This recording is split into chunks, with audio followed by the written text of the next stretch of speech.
Inshuti bene data namwe bakunzi ndabaramukije mu izina rya Yesu Kristo ndabahaye ikaze kuri rwa rubuga rwanyu shingira intahe Imana nzima kuvuga intambara irashoboka kandi ntiri kure.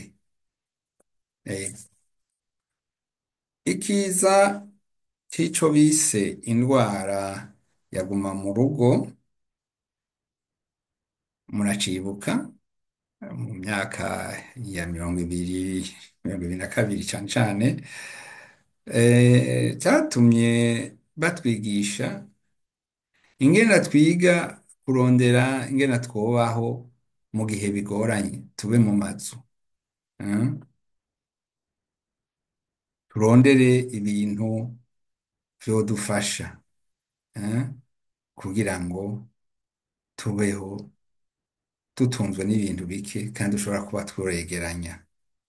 Nigeze kuja mu gusuma hari muri inyuma yaho gatoyi badohoye vyaguma mu rugo ndanumva uwudandaza abwiye mugenzi we kuko hari abariko baregeranya utuntu babika mu nzu n'ubu hari abafise ivyuzuye mu mazu yabo aca avuga ati erega abantu ntibabizi ariko ubu ni umwanya wo kubika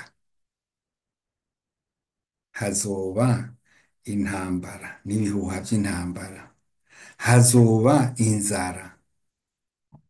Ico co kubika utuntu n'utundi duke duke hazoba inzara hazoba naho nk'uko vyagenze mu kindi gihe abantu batungwa n'ivyo bahawe n'abazoba bayobora ibihugu ubukene buzokongerekana.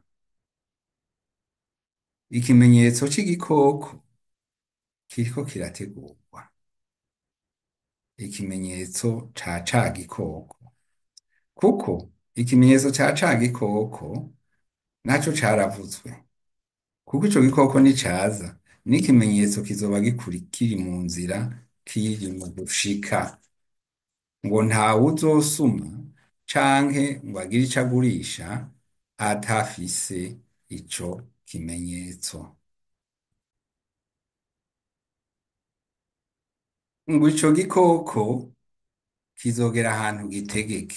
Ijambo ry'Imana ritubwira mu vyahishuriwe Yohana kandi hariya 13 guhera kuri 16 ngo kigerako bose aboroshe n'abahambaye n'abatunzi n'aboro n'abidegemvya n'abagurano bashirwako ikimenyetso ku kiganza c'iburyo canke mu ruhanga kandi ko hatazogira umuntu yemererwa kugira ico agura canke ico ashora atari ufise ikimenyetso nico zina rya ca gikoko kandi canke igitigiri c'izina ryaco. Aho niho ubwenge buserukira. Ufise ubwenge naharura igitigiri c'ico gikoko ni igitigiri c'umuntu, igitigiri caco ni 666. Nigeze kuganira n'umuntu arambwirira ati jewe nari mfise plaque y'imodoka yanje yari 666, 666. Ati maze kuba mu Kristo naragiye ngo bayikure ati ariko none umva nari nabikuriye kwiki. Ubu uye abantu ntibacinyegeje baragitwara ico kimenyetso. Nabonye no kuri video pastor yari afise akantu afise kariko ico giharuro 666. Nashaka kubabwira yuko muri kino gihe turi mu gihe c'amakode, turi mu gihe c'amakode.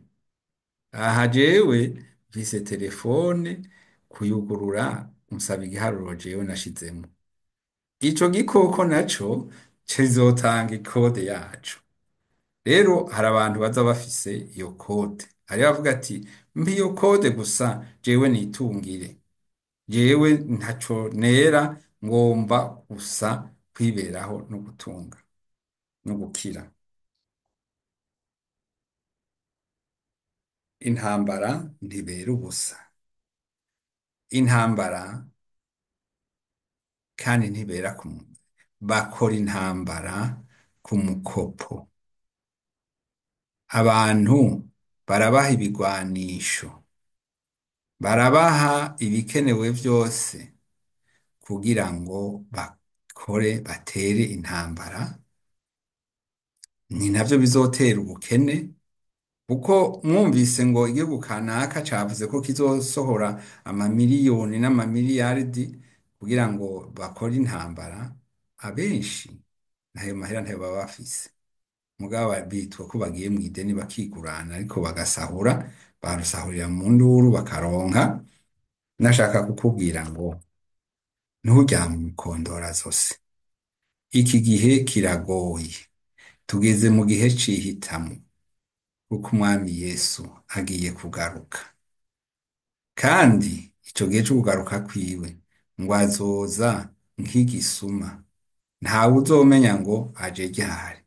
Wewe uri kuranyumviriza, niwitandukanye n'icaha. Kwitandukanya n'icaha byonyene ntibyoba bikwiye. Wakire Yesu nk'umwami n'umukiza wawe, kuko niho agakiza kava. Imana izokuramira. Muri kino gihe co turindiye, benshi batanagomba no kuvyumva canke kubisigura, turindiye ko umwami Yesu aza gutora ishengero. Nko mu kanya ko gukubita urugohe, ishengero rizoduzwa. Abandi bantu benshi bazosigara ngaha. Sinovyinjiramwo uno munsi, ku bahora bakurikirana ibiganiro maze gushikiriza ngaha barabizi. Ariko nagira ngo ndagukebure wewe, wowe witonze ugakurikirana kino kiganiro, ngo mwihane. Ntihagire umuntu aza kubahenda ngo hari ubwoko budasanzwe murimo.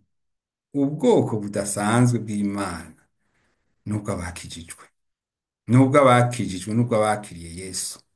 Ndababara cane iyo mbonye ibikorane byo guhimbaza Imana, ibikorane byo kuvuga ubutumwa bwiza vyahindukitse ibibanza vyo gukokeramwo abantu, ngo nimugende muhitane bariya na bariya, ngo nimugende, ngo Imana yabiturekuriye. Ntaho Imana yigeze irekurira abantu ngo genda mwice abantu.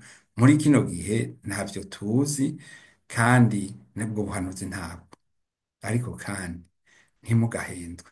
Hariho abantu benshi bagwa mu babigwamwo, bakitwa ngo bariko barihora canke bariko barivuna. Imana yacu ntibuze uburyo bwo kudutabara. Nanezerewe cane numvise ko hariho n'abayahudi, abajwifu, bavuga bati ibi bintu vy'intambara igihugu cacu kiriko kitujanamwo, Imana yacu irashoboye kudukingira. Aho niho mpagaze. Abayo ndakwifurije amahoro ya Kristo. Karibu tuganire kuri runo rubuga. Ushobora kugira ico utereye kuri runo rubuga, mu gufyonda kuri uko wabikunze, canke mu gusabikanya n'abandi ubu butumwa, canke ugashirako nawe iciyumviro, ico Imana igushize ku mutima aha munsi. Nuko naho ubutaha, Yesu abahezagire. Mwari kumwe na Irene Nahazwe.